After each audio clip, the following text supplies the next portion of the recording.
Lionel Messi vient de recevoir son 8e ballon d'or, Neymar est parti en Arabie Saoudite à Al Hilal et Luis Suarez joue ses derniers ballons au Brésil au Grêmio Porto Alegre. Le début de la MSN remonte à il y a presque 10 ans maintenant. Durant 3 saisons, 3 joueurs de 3 pays différents ont éteint la planète du football dans un trio devenu légendaire. Aujourd'hui, on va revenir sur la légendaire MSN du Barça, quand la MSN a écrasé le monde du football. Buona tarda a tutti.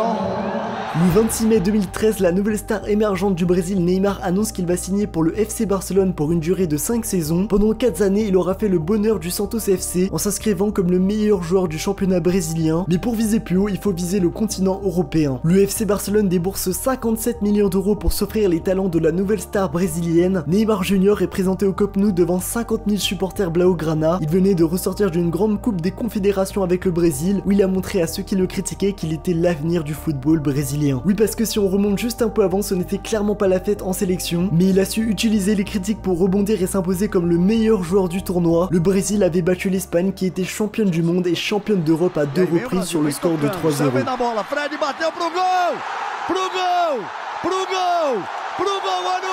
Avant l'arrivée de Luis Suarez, il y avait avant tout un duo étincelant Messi et Neymar. Lionel Messi, un pur produit de la Masia avant de devenir l'un des meilleurs joueurs de tous les temps avec Cristiano Ronaldo. On ne va pas revenir sur les débuts de Messi avec le Barça, mais le début de la complicité entre le Brésilien et l'Argentin. Ils sont amis en club mais rivaux éternels en sélection. Pourtant, les débuts ne se sont pas faits dans la plus grande des réussites. Le FC Barcelone ressort d'une saison compliquée. Le club catalan doit peu à peu se reconstruire et l'achat du Brésilien fait partie des plans. Mais en interne au Barça, en polémique sur le prix de l'achat de Neymar. En 2013, 57 millions d'euros, c'est déjà une somme colossale, mais d'autant plus que c'est un joueur brésilien qui n'a pas encore fait ses preuves en Europe. Le FC Barcelone perd aussi dans son effectif le grand Carles Puyol qui prend sa retraite. Les bases n'étaient clairement pas établies sur ce début de saison. L'achat de Neymar était donc une bonne décision sur le papier pour le long terme, mais sur le court terme, ça a foutu un bordel pas possible. Le Brésilien va marquer son premier but assez rapidement face à l'Atlético de Madrid d'une tête sur un centre de son coéquipier Dani Alves.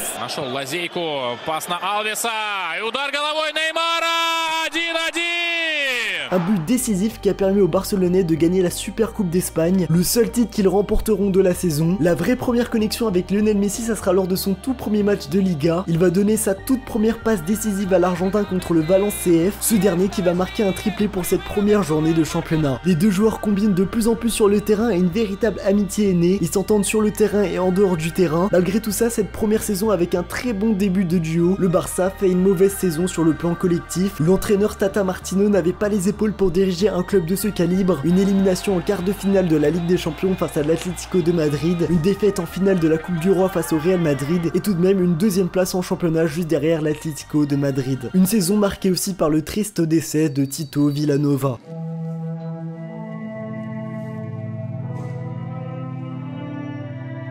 C'est alors que tout est à refaire pour la saison 2014-2015. Le FC Barcelone va donc remodeler l'effectif pour repartir sur de nouvelles bases. L'arrivée du coach Luis Enrique, le départ de certains joueurs qui n'ont pas assez prouvé la saison précédente, comme Cesc Fabregas ou encore Alexis Sanchez. On peut noter aussi l'arrivée du milieu croate Ivan Rakitic et de Ter Stegen pour protéger les cages des Blaugrana. Ce qui va surtout nous intéresser, c'est l'arrivée de Luis Suarez le 11 juillet 2014 pour un montant de 81 millions d'euros. À cette époque, il est le 4e joueur le plus cher de l'histoire. Alors pour ce montant, il ne fallait absolument pas se tromper sur ce joueur. Il signe pour une durée de 5 ans et il est la pièce manquante du trio de la MSN. Mais par contre, le club va être confronté à de nouveaux problèmes. Le club catalan est sanctionné de recrutement pour les 2 prochaines périodes de transfert, ce qui va bloquer la possibilité de faire des transferts jusqu'en 2016. Ça met le club dans une sauce phénoménale. Heureusement que les Blaugrana ont réussi à constituer les 3 pièces de la MSN. Messi, Neymar et Suarez sont enfin tous barcelonais. Luis Enrique souhaite insuffler une nouvelle manière de jouer, de faire renaître le grand Barça, mais la nouvelle recrue Luis Suarez ne va pas pouvoir jouer tout de suite. En effet, l'international uruguayen est toujours suspendu d'une action qu'il a fait durant la Coupe du Monde 2014. Lors du 3e match de poule face à l'Italie, il a mordu le défenseur italien Giorgio Chiellini, une action vraiment drôle mais vraiment pas maligne du tout, qui lui a donné une sanction pour 9 matchs durant 4 mois. Le pire dans cette histoire, c'est qu'il ne l'a pas fait qu'une fois durant sa carrière, ni 2 fois mais bien 3 fois. Neymar revient d'une élimination difficile avec le Brésil contre l'Allemagne à la Coupe du Monde 2014, la fameuse désillusion 7-1 contre les futurs champions du monde. Messi ressort lui aussi d'une défaite en finale contre cette Allemagne.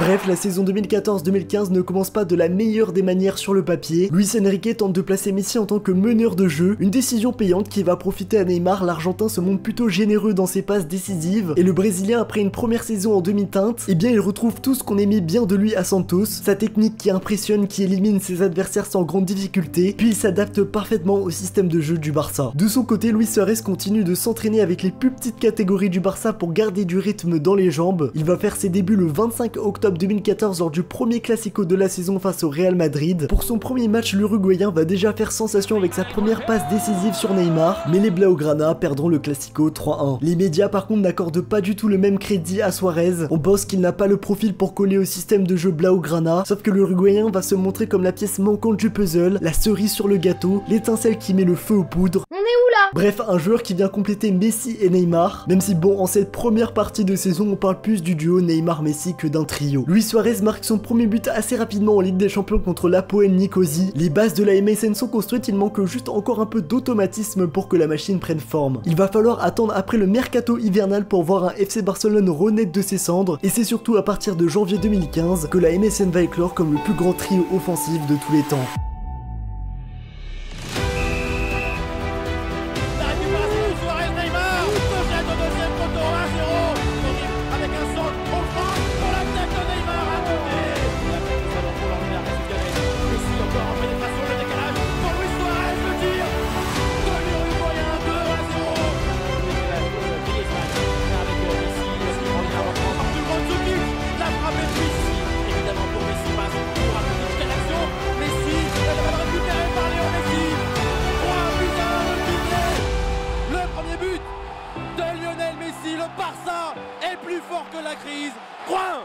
Le début de l'année 2015 marque la naissance du trio qui va raser tout sur son passage. Messi est le meneur de jeu de l'attaque, celui qui déclenche l'étincelle. Neymar est le dribbleur casseur de ligne, celui qui accélère l'étincelle. Puis Suarez est le finisseur de l'action, celui qui transforme l'étincelle en feu. Mais ce qui est le meilleur dans ce trio, c'est que souvent les rôles sont interchangeables. Même si bon, restons honnêtes, la philosophie de jeu restait toujours la même au Barça, tout pour Messi. Cette fois, l'Argentin avait trouvé deux coéquipiers mais aussi deux amis qui le complètent parfaitement sur le terrain. Quand l'un des membres du trio se montre moins performant, les deux autres prennent la relève et vice versa. Pour concrétiser en merveille cette année, il fallait un parcours digne de ce nom en Ligue des Champions. Les Blaugrana terminent premiers de leur groupe. Le seul match qu'ils vont perdre, c'est face au PSG au Parc des Princes 3-2. Sinon, ils vont rouler littéralement sur tous leurs adversaires.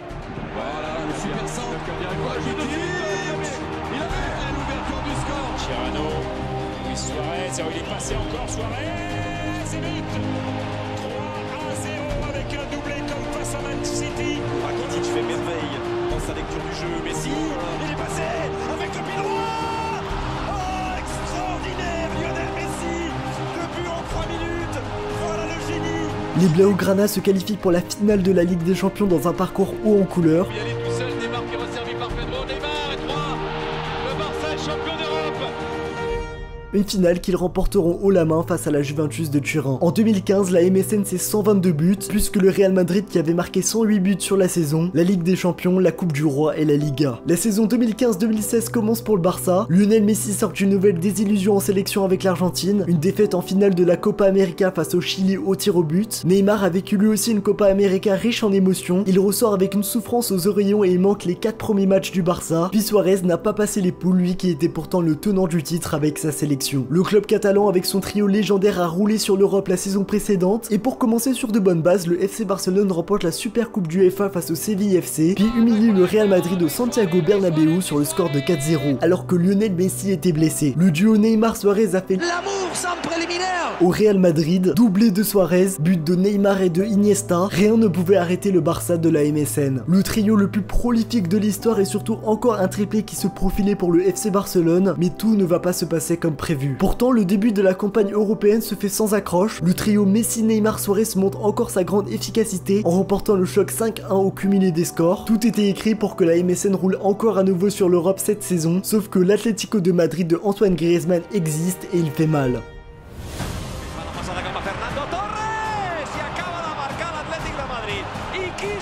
Para Saúl que puede meter el centro, envío con el exterior buenísima.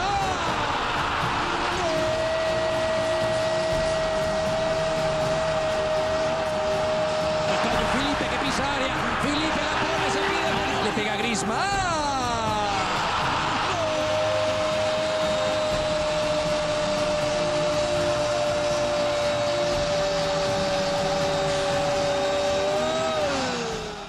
Le tenant du titre est dehors, une grande désillusion pour le FC Barcelone et pour la MSN. Mais le reste de la saison sera une réussite. Le doublé Liga et Coupe du Roi en dominant nettement le championnat espagnol pendant toute sa durée, la MSN aura inscrit 132 buts au cours de cette saison, soit encore plus que la saison précédente, des statistiques stratosphériques qui font entrer le trio dans la légende. Le début de la saison 2016-2017 marque la dernière pour le trio, le FC Barcelone remporte la Super Coupe d'Espagne face au Séville FC, mais en championnat la bataille pour le titre est trop compliquée face au Real Madrid de CR7 cheveux bouclés teinture jaune. Non les gars, il était trop fort pendant cette période, c'est une dinguerie. On se rappelle tous de la dictature sans précédent du Real Madrid de 2016 à 2018, avec comme gourou principal Cristiano Ronaldo. C'est moi, wesh. Bref, c'est pas le sujet, je m'égare, revenons à la MSN. On repart sur la Ligue des Champions. Bon, comme d'habitude, le Barça roule sur les phases de poule. On peut noter le 7-0 face au Celtic au match aller, ou encore le triplé de Messi au Camp Nou face à Manchester City dans une victoire 4-0, avec aussi le petit but de Neymar. Mais ce qui va surtout nous intéresser, c'est le 8ème de finale face au PSG. Au match aller, le Barça va se prendre une tollée monumentale au Parc des Princes, doublé de André Di Maria, but de Julian Draxler et un but de Edison Cavani, une victoire 4-0 des Parisiens. Mais comme vous le savez, dans le football, rien n'est jamais acquis. La plus grande remontada de tous les temps était en marche. Barcelone pour un miracle, Barcelone pour un exploit encore jamais vu, avec un ballon mal dégagé par la défense parisienne, la tête de Luis Suarez, couverture de Marquinhos, signé ça, on reprend ce ballon, et le deuxième but pour le FC Barcelone. Iniesta, quelle inspiration, oh là là là là là, pour ce penalty en puissance, 3-0, le coup franc du Brésilien, il est merveilleux, plein de lucarnes, de trappe, 4-1, Messi, le ballon de Messi vers Luis Suarez, Marquinhos, pour ce penalty, le contre-pied est réussi, 5-1, à nouveau le crochet du Brésilien, le ballon piqué, Sergio Roberto, mort, incroyable, 6-1 pour le Barça, un miracle, une légende, c'est le plus grand exploit sans doute de l'histoire des Coupes d'Europe. Le PSG se verra éliminé par une remontée incroyable des Blaugrana au Camp Nou, un match qui marque encore les esprits aujourd'hui, mais malheureusement au prochain tour ça sera une élimination en quart de finale, cette fois la Juventus de Turin 3-0. Pourtant la MSN n'a pas perdu de son prestige, avec toujours autant d'efficacité et de complémentarité. Le problème c'est le Barça tout court. Luis Enrique qui peine à renouveler son système de jeu et qui se base uniquement sur le trio offensif, un grand manque de profondeur de banc notamment au milieu de terrain et en défense, ce qui donne un Barça bon mais pas un Barça assez percutant, et surtout un Barça encore éliminé en quart de finale de la Ligue des Champions. Pour cette ultime saison, la MSN aura marqué 111 buts, c'est certes moins que les deux précédentes, mais c'est un trio toujours aussi efficace. Luis Enrique quitte le Barça après cette saison avec des résultats assez décevants. En 2017, Neymar prend son départ pour le PSG, le club de la capitale a payé la clause libératoire de 222 millions d'euros pour obtenir le Brésilien. C'est la fin de la MSN, 135 matchs pour 364 buts et 171 passes décisives, un style de jeu offensif qui ne laissait aucune place aux adversaires, 3 joueurs, 3 pays rivaux, mais surtout 3 amis sur le terrain. Si la vidéo t'a plu, je t'invite à aller voir celle sur les vainqueurs du Ballon d'Or si Messi et Ronaldo n'existaient pas.